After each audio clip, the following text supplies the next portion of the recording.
Hola, soy Fernanda, soy estudiante del Diplomado Fisioterapia Traumatológica en Columna Vertebral y en este video voy a explicar la articulación atlanto-axoidea.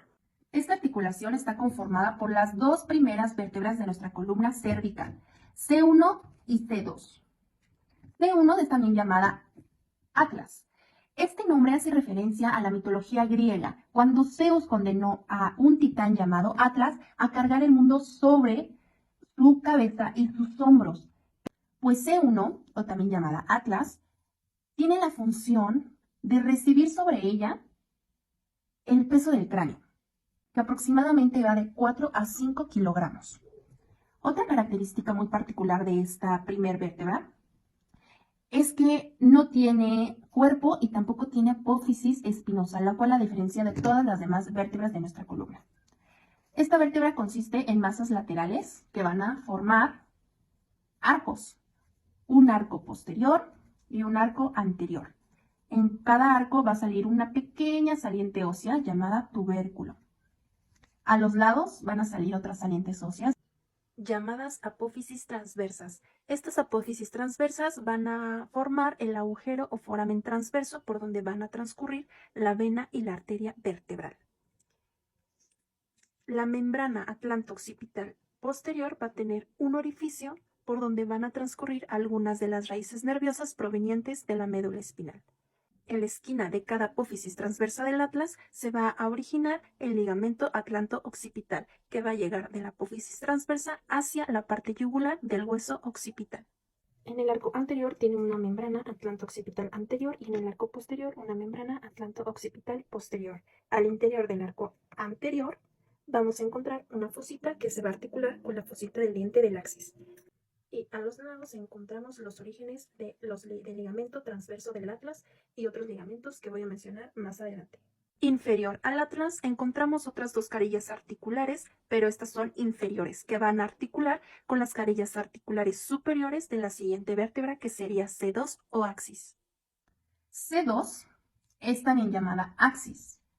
Esta tiene una característica también particular que la diferencia sobre todas las demás vértebras, y es que esta posee un diente, que es en sí una saliente ósea muy prominente hacia arriba, que se va a articular con atlas. Esta sí tiene un cuerpo vertebral, pero a comparación de todas las demás vértebras, este cuerpo es muy pequeño. Tiene también sus masas laterales, que emergen en una apófisis transversa, que casi al final de ella se bifurca, o sea, se divide. En las masas laterales también vamos a encontrar unas carillas articulares superiores e inferiores. Las superiores van a articular con las carillas inferiores del atlas y las carillas articulares van a articular con las carillas superiores de C3.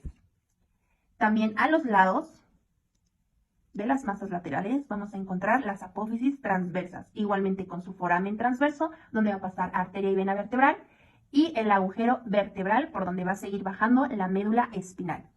El diente tiene dos carillas articulares, o fositas, anterior y posterior. La anterior va a articular con la fosita que tiene el atlas, que ya lo había mencionado, con esta.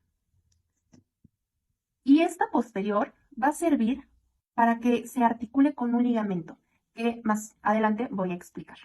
Luego tenemos al ligamento amarillo en su porción cervical y una de sus funciones que tiene es acercar los espacios entre los arcos de las vértebras cervicales, además de que va a contener un agujero por donde van a transcurrir algunas de las raíces nerviosas de la médula espinal. De esta manera se articulan las dos vértebras a través del ligamento amarillo, que también una de sus funciones es mantener o recuperar la postura, y que ambas carillas articulares inferiores del atlas articulen con las carillas superiores del axis. Recordemos que esta es la cápsula articular de la articulación atlanto-axoidea. El diente del axis articula con la fosita del diente que se encuentra en atlas y posterior articula con el ligamento transverso del atlas. Este ligamento tiene la función de abrazar por posterior al diente del axis y evitar que éste se desplace hacia posterior. Después tenemos el ligamento del vértice del diente. Este ligamento del vértice del diente va a ir desde justo el vértice del diente del axis hasta el foramen magno, la cara anterior del foramen magno. Su función pues es unir ambas estructuras. El foramen magno, recordemos que está en el hueso occipital.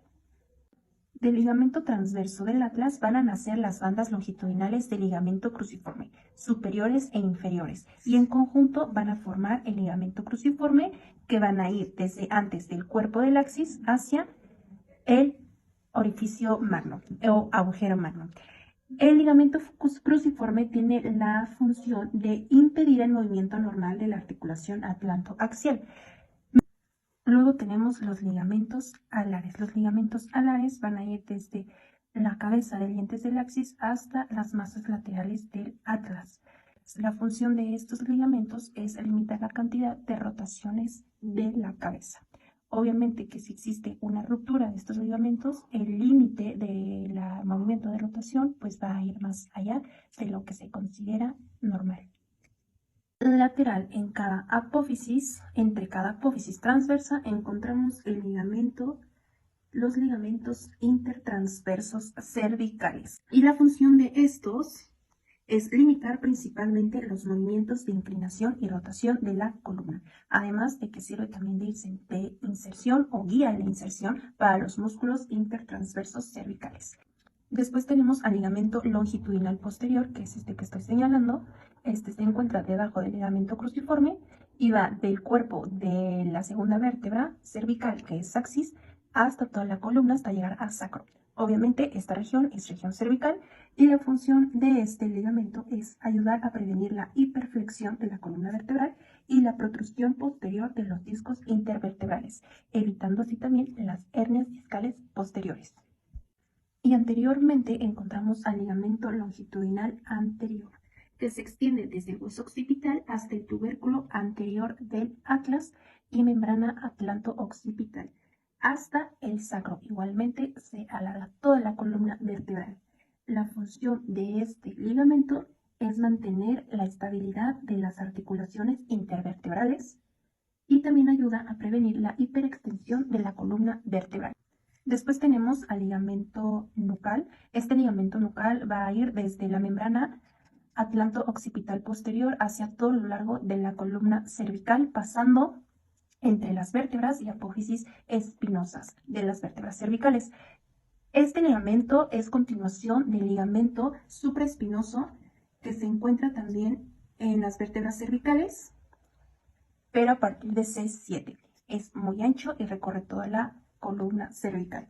La función de este ligamento es limitar tanto la flexión anterior de la cabeza como también de la columna cervical. Entonces podemos decir que la articulación atlantoaxial es una articulación de tipo sinovial y una articulación de tipo pivote, ya que nos permite los movimientos de rotación de la cabeza.